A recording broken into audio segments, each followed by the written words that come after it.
नीतीश कुमार ने उन संभावनाओं पर भी विचार करना शुरू कर दिया है कि अगर भारतीय जनता पार्टी अगर दुलत्ती मारती है तो वैसी स्थिति में ये डबल दुलत्ती कैसे देंगे। तो एकनाथ शिंदे को भी इंतजार है बिहार चुनाव का, मतलब ये मान के चला जाए कि नीतीश कुमार के लिए आज भी आरजेडी के साथ आना एक सेफ जोन का काम करे। अगर नीतीश कुमार राष्ट्रीय जनता दल के साथ गठबंधन करते हैं और तब चिराग पासवान अगर अपने कैंडिडेट को भी खड़ा करते हैं तो इनकी सेहत पर कोई फर्क नहीं पड़ेगा। नमस्कार, आप देख रहे हैं फाइनल पोस्ट पुरुषोत्तम के साथ। क्या नीतीश कुमार बिहार के एकनाथ शिंदे बन जाएंगे? क्या नीतीश कुमार को अब ये एहसास हो गया है कि आगामी विधानसभा चुनाव में उनका हाल भी एकनाथ शिंदे की तरह होगा? इन तमाम चीजों पर हमारे साथ बातचीत करने के लिए जुड़ चुके हैं हमारे editor in chief Gyaneshwar Gautam ji. आइए इन्हीं से जानते हैं 2025 में क्या कुछ होने जा रहा है। स्वागत है सर। धन्यवाद पुरुषोत्तम। महाराष्ट्र में जो कुछ हुआ, नीतीश कुमार उसको देख करके क्या उस तरह की तैयारी करने लगे होंगे कि हमारा भी हाल कहीं एकनाथ शिंदे की तरह ना हो जाए? देखिए पुरुषोत्तम, एक बात मैं आपको बता दूं कि अभी जो हालात पैदा हुए जी, तो नीतीश कुमार के कान तो खड़े हो गए हैं, इसमें कहीं कोई दो राय नहीं है। नीतीश कुमार हरियाणा में जो शपथ ग्रहण समारोह हुआ था उसमें नहीं गए थे, लेकिन मुंबई गए थे। और मुंबई गए थे तो मुंबई में उनकी मुलाकात एकनाथ शिंदे से भी हुई, फडणवीस से भी हुई, प्रधानमंत्री मोदी से भी हुई और तमाम जो बीजेपी के लीडर्स हैं उनसे भी हुई। विजय कुमार चौधरी भी गए थे। वही मैं बोल रहा हूँ आपको कि नीतीश कुमार जो गए थे, वैसे नीतीश कुमार अकेले नहीं गए थे, नीतीश कुमार अपने पूरे कुनबे को समेट के गए थे। संजय झा भी गए थे, विजय कुमार चौधरी भी गए थे, है ना। ये दोनों जो हैं वो आज की तारीख में विश्वस्त नीतीश कुमार है, ये कह सकते। हाँ, मैंने नीतीश कुमार के सबसे विश्वस्त लोगों में जो है उसमें पहला नाम अगर विजय कुमार चौधरी का आता है तो दूसरा नाम संजय झा का भी आता है। हालांकि संजय झा के ऊपर ये आरोप भी लगते रहे कि संजय झा बीजेपी के भाजपा के लिए तावा गरम करते करते हैं। ये सही शब्द आपने कहा। लेकिन विजय कुमार चौधरी तो कंप्लीटली मान के चलिए कि साहब वो नीतीश कुमार के साथ है। अब आइए उस राजनीति के की स्थिति को जानने को, उसको डिकोड करने की कोशिश करते हैं कि नीतीश कुमार आखिर मुंबई के शपथ ग्रहण समारोह में कैसे पहुंचे। देखिए, जो जानकारी हमें प्राप्त हुई है वो जानकारी ये प्राप्त हुई है कि नीतीश कुमार के कान खड़े हो गए हैं और नीतीश कुमार इन संभावनाओं पर भी काम करना उन्होंने प्रारंभ कर दिया है कि यदि बीजेपी गच्चा देने की स्थिति में आएगा तो हमारे पास उसका क्या विकल्प होगा। आपको बता दें कि आप देख लीजिए, कार्यकर्ताओं के साथ लगातार बैठकें हो रही हैं। हर जो इनके बड़े नेता हैं उनको कहा गया है कि अपने अपने क्षेत्र में या बाहर के भी जो क्षेत्र के लोग हैं उन लोगों के साथ अपने आप को कनेक्ट कीजिए, जनता दल यूनाइटेड की तरफ से लोगों को जोड़िए। मनीष वर्मा के साथ कुछ खटपट की स्थिति पैदा हुई है और मनीष वर्मा के तमाम कार्यक्रम जो है उस कार्यक्रमों को रद्द कर दिया गया है। अच्छा। और पूरा का पूरा कमान जो है आप ये समझ लीजिए कि नीतीश कुमार ने खुद संभाल लिया और उनके साथ विजय कुमार चौधरी और संजय झा, है ना। ललन सिंह भी अभी इन लोगों के बाद हैं, ललन सिंह भी अभी इन लोगों के बाद हैं। तो फॉरवर्ड पॉलिटिक्स को साधने की तैयारी हो रही है, बैकवर्ड पॉलिटिक्स को साधने की तैयारी हो रही है, दलित राजनीति को साधने की तैयारी हो रही है कि यदि दलित राजनीति को साधने की कोशिश हो रही है कि वोट का जो मेरा अपना शेयर है वो शेयर हमारा खराब नहीं हो। देखिए, इस चीज से कहीं कारण नीतीश कुमार यात्रा पे निकले हुए। एग्जैक्टली आप ये समझाते, हालांकि उसके पहले से उनके कार्यक्रम तय थे और इस बार नीतीश कुमार ने जो यात्रा शुरू की है उनकी यात्रा महिलाओं के साथ होगी, जीविका दीदियों के साथ वो कनेक्ट करने की कोशिश अपने आप को करेंगे। मतलब उनको ये नीतीश कुमार के बारे में एक माना जाता है कि बिहार की जो महिला वोटर्स हैं वो बड़ी मात्रा में, बड़ी क्वांटिटी में वो नीतीश कुमार को अपना समर्थन देती हैं। नीतीश कुमार ने उन संभावनाओं पर भी विचार करना शुरू कर दिया है कि अगर भारतीय जनता पार्टी अगर दुलत्ती मारती है तो वैसी स्थिति में ये डबल दुलत्ती कैसे देंगे। अच्छा। इन संभावनाओं पे भी काम करना शुरू हो चुका है।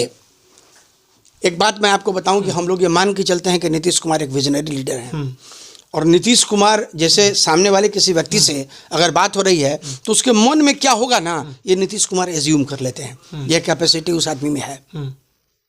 तो नीतीश कुमार को गच्चा देने की कोशिश भी बीजेपी के लिए बहुत खतरनाक सिद्ध होगी।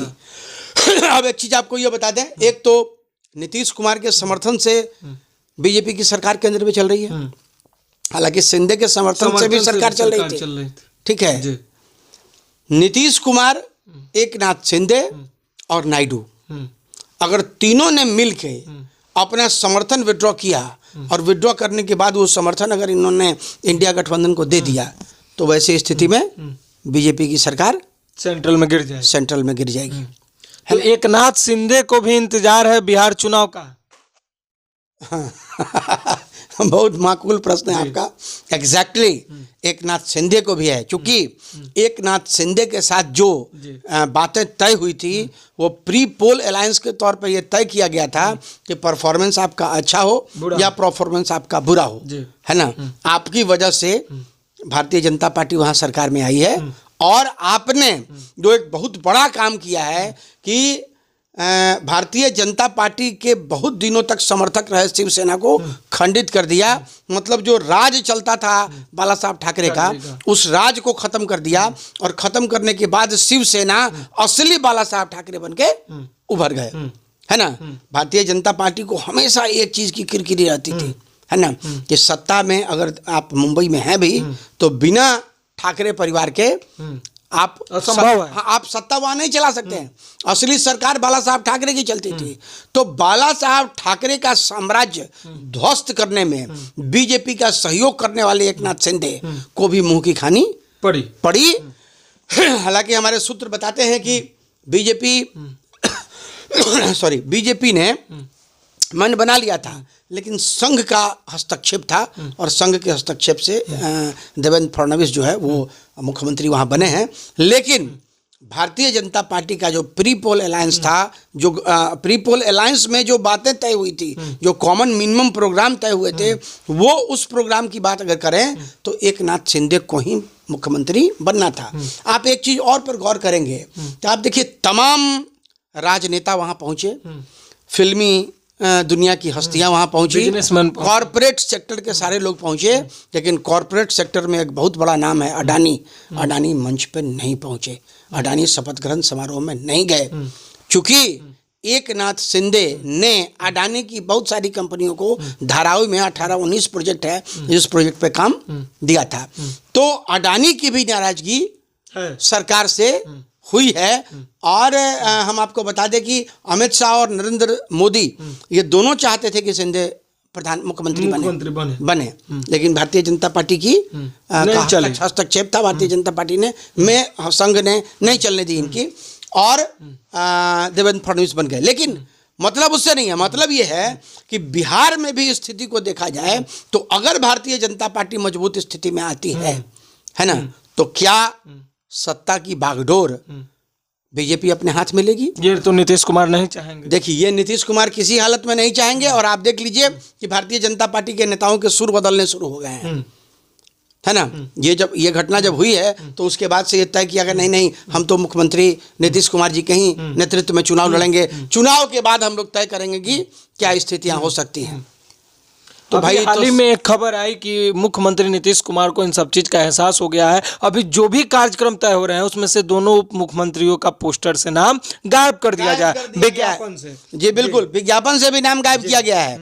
और मैं आपको बता दूं कि हमारे जो सूत्र हैं वो सूत्र बताते हैं कि हो सकता है कि आने वाले 3 से 4 महीने में स्थितियां बिगड़े, और बिगड़ने के बाद भले ही नीतीश जी केंद्र में नरेंद्र मोदी को अपना समर्थन दें, लेकिन बिहार की राजनीति में एक बार और संभावना है कि ये महागठबंधन के साथ, आरजेडी के साथ मिलकर चुनाव लड़ सकते हैं। और हम आपको बता दें, तमाम सेफोलॉजिस्ट से आप चर्चा कीजिएगा तो सेफोलॉजिस्ट भी इस चीज़ को मान के चलते हैं कि अगर नीतीश कुमार का गठबंधन भारतीय जनता पार्टी के साथ और नीतीश कुमार का गठबंधन राष्ट्रीय जनता दल के साथ, तो राष्ट्रीय जनता दल के साथ उनका गठबंधन उनको 185 से 190 सीट पर ले जाता है। लेकिन बीजेपी के साथ जो उनका गठबंधन है वो 150-60 के आसपास में ही उनको वो सिमटाता है, पहुंचाता है। तो अब यही है कि अब 150-60 में इनकी क्या स्थिति होगी। मतलब ये मान के चला जाए कि नीतीश कुमार के लिए आज भी आरजेडी के साथ आना एक सेफ जोन का काम करेगा। देखिए 110% सेफ जोन तो वही है, इसमें कहीं कोई दो राय नहीं है। आप अगर वोटिंग के परसेंटेज के शेयर को भी देखेंगे तो नीतीश कुमार के लिए बहुत ही कंफर्टेबल जोन है आरजेडी के साथ चुनाव लड़ना, लेकिन भारतीय जनता पार्टी के साथ भी चुनाव लड़ना कोई बहुत मुश्किल नहीं है। हाँ, लेकिन यही है कि भीतरघात हो रहा है, नहीं हो, नीतीश कुमार के साथ भीतरघात नहीं हो, क्योंकि उसकी भी पूरी की पूरी भीतरघात की सर आपने बात की, तो भीतरघात की एक सबसे बड़ी खबर आ रही है, फिर चिराग पासवान को आगे किया जा रहा है। अभी जो एमएलसी का चुनाव चल रहा है जिसमें अभिषेक झा को एनडीए के लोगों ने समर्थन दिया है, वहीं चिराग पासवान के पार्टी के लोग राकेश रोशन को समर्थन दे रहे हैं। एग्जैक्टली राकेश रोशन को समर्थन दे रहे हैं। हालांकि वहाँ जो है वहाँ अलायंस उस तरीके से नहीं था, है ना, जिस तरीके से उसको होना चाहिए था। और चिराग पासवान के तौर, एक बात आपको बता दें, अगर गठबंधन की स्थिति बनती है, अगर आरजेडी के साथ भी गठबंधन की स्थिति बनती है, तो चिराग पासवान भी अगर नीतीश कुमार के कैंडिडेट के सामने अगर कैंडिडेट अपना खड़ा भी करेंगे तो मुझे नहीं लगता है कोई बहुत फर्क होना है। भारतीय जनता पार्टी के साथ अगर ये चुनाव लड़ें और तब अगर चिराग पासवान अपने कैंडिडेट को खड़ा करें तो नीतीश के लिए मुश्किल हो सकता है। लेकिन अगर नीतीश कुमार राष्ट्रीय जनता दल के साथ गठबंधन करते हैं और तब चिराग पासवान अगर अपने कैंडिडेट को भी खड़ा करते हैं तो इनकी सेहत पे कोई फर्क नहीं पड़ेगा। सीट शेयरिंग की जरा बात कर ले, अगर भाजपा के साथ नीतीश कुमार चुनाव लड़ते हैं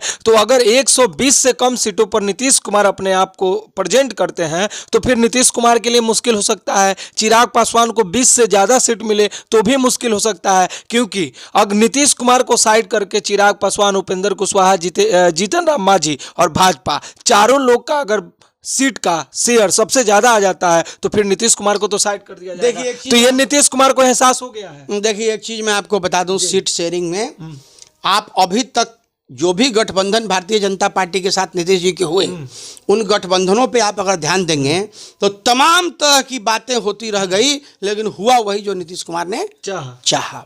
इस बार भी सीट शेयरिंग में 50% से नीचे की तो कोई प्रश्न ही पैदा नहीं होता है।